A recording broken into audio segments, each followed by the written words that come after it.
Hello guys, pag-usapan lang natin si Catherine Bernardo. Napaka-blooming without limit EB Premium Collagen. Grabe nga naman kasi guys, dahil unti-unti na nga naman kasi guys, nagiging blooming si Catherine Bernardo. Siyempre guys, kahit na ang mga Katniel fans talagang puring-puri na nila si Catherine Bernardo dahil bumalik na nga naman kasi guys ang kanyang kagandahan.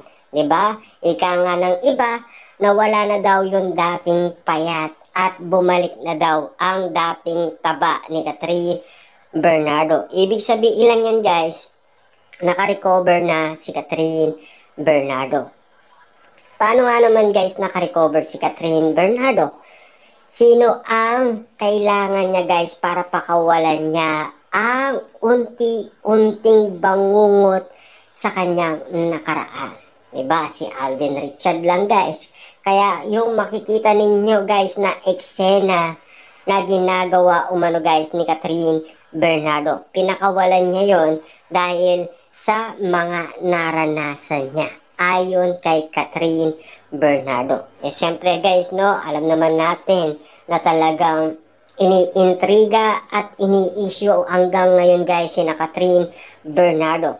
Lalong-lalo na kasi guys, siyempre karagdagan nga naman guys, kilig at napakagandang kwentong ibinalita sa atin ng kanilang mga nakasama guys sa Hello Love Again na sina Mark, diba?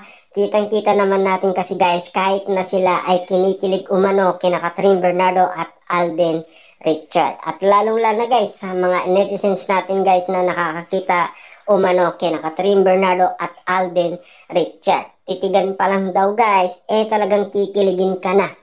Siyempre guys, kaya mo bang makipagtitigan kay Alden Richard? Sa kanyang kagwapuan guys, siyempre mabibighani nga naman guys ang isang Catherine Bernardo. Siyempre guys, alam naman natin ang mga issue na kumakalat ngayon sa social media na animo talaga guys laging iniintriga si Alden at Catherine Bernardo. Pero sa totoo lang guys talaga, naanimo kasi guys na si Ogie Diaz ay nagpatunay na kasi. Siyempre sino ba ang paniniwalaan nila? Diba? Ogie Diaz guys, kilalang kilala yan. Lalong-lalo na guys, meron niyang pangalan. Diba? At alam naman natin kasi guys, na grabe ang mga ginawa na ni Alden Richard kay Catherine Bernardo. Yun guys ay nagpapatunay na sa mga nakita na ng mga netizens at mga fans. Yun guys ay pinang-aawakan na nila. Ibig sabihin guys, kaya naman nila pinipilit or iniintriga pa rin hanggang ngayon sina Catherine Bernardo at Alden Richard.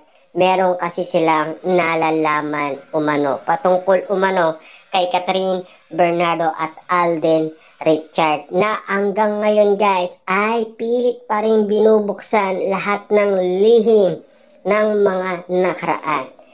Kay MJ Felipe lang guys marami din tayong nakuwang impormasyon na galing umano guys sa birthday ni Catherine Bernardo. Lalong-lalo na guys, yung binigay na singsing ni Alden Richard.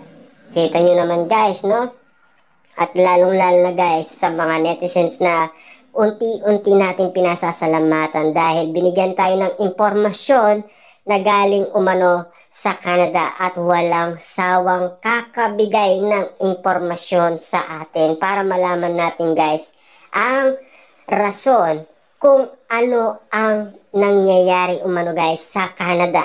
Siyempre, patungkol pa rin guys kina Catherine Bernardo at Alden Richard. Lalong-lalo na guys, siyempre nagpatuloy pa rin ang kanilang date noong sila ay papaalis na.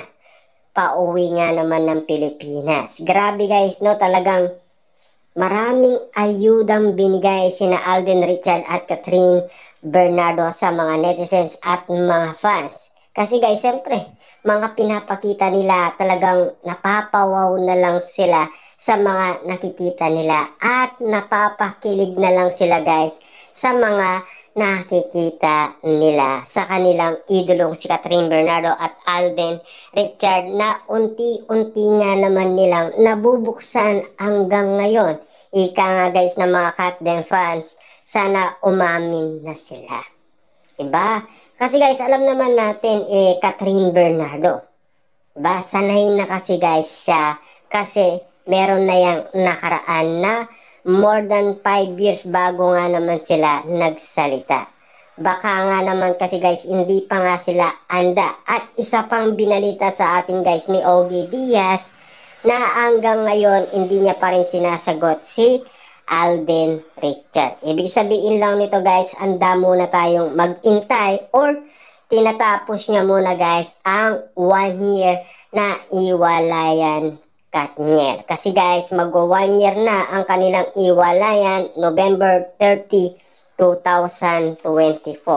Pero wag natin kakalimutan guys ang kanilang movie na November 13, 2024. Malapit na guys nating mapanood yan. Meron silang inandang midnight screening. Kung ikaw ay andang manood at una ka sa Marites at mga Marisol, diba? At siyempre, pwede mong ibalita yan guys sa social media kung ano man ang napansin mo at nakita mong ginawa ni Catherine Bernardo at Alden Richard bilang Ethan at Joy. Kung napakilig ka nga naman nila at lalong-lalo guys kung napaiyak ka nila.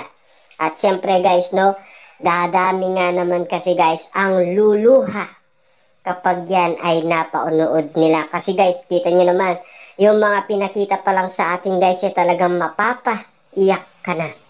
Siyempre guys, no, kita nyo naman mga netizens, hindi pa nga buo ang kanilang movie, talagang patok na guys sa masa. Grabe nga naman kasi guys, as of October 24, kumita na ng malaki ang kanilang movie. Kaya nga naman guys, tinawag na mega blockbuster nga naman guys, kahit hindi pa natatapos ng mga fans. Kita nyo guys, no, sila lang ang nakagawa niyan guys, diba? Dahil todo nga naman kasi guys, sumuporta ang mga Katden fans. Grabe nga naman kasi guys, unang nagbigay ng ticket Ayala Mall, Vista Mall, inubos ka agad guys ng mga Katden fans. Ganon sila guys, sabik sa pagbabalik ni Catherine Bernardo at Alden Richard sa kanilang movie na Hello, Love Again. Kitang-kita naman natin kasi guys, abangers nga naman kasi sila at lalong-lalo na guys, hindi sila tumigil sa kaka-request sa Star Cinema at GMA Picture para matuloy nga naman kasi guys ang kanilang movie. Kasi alam naman natin kasi guys kung ano ang ginawa nila. Ika nga kasi guys ni Direk Cathy, sila ang rason kung bakit nga naman nila ginawa ang collaboration ngayon. Diba? Na ano man guys mangyari, talagang inasikaso ni Direk Cathy yan guys. Kasi siya ang pinaka naunang pumunta at tinignan niya na ang bawat lugar sa Canada kung saan nila isasagawa ang shooting ng Hello, Love Again. Kita nyo naman guys, napakaganda ng mga view na pinakita sa atin ni Direk Cathy. Pero take note guys mas maganda yata yung view guys na nahuli sina Catherine Bernardo at Alden Richard sa tabi ng gasolinaan station na tinitignan daw nila ang magandang view. Naani mo daw guys, nagandaan nga naman guys ang Katden sa kanilang nakita. Nagandaan ba sila guys or nag-usap sila patungkol umano sa kanilang dalawa? Yun kasi guys ang moment nilang magkasama. Kasi kitang-kita kasi sila guys ng mga netizens at wala nga naman silang takas dahil uling-uling nga naman sila sa akto. At least magkaroon tayo guys ng impormasyon.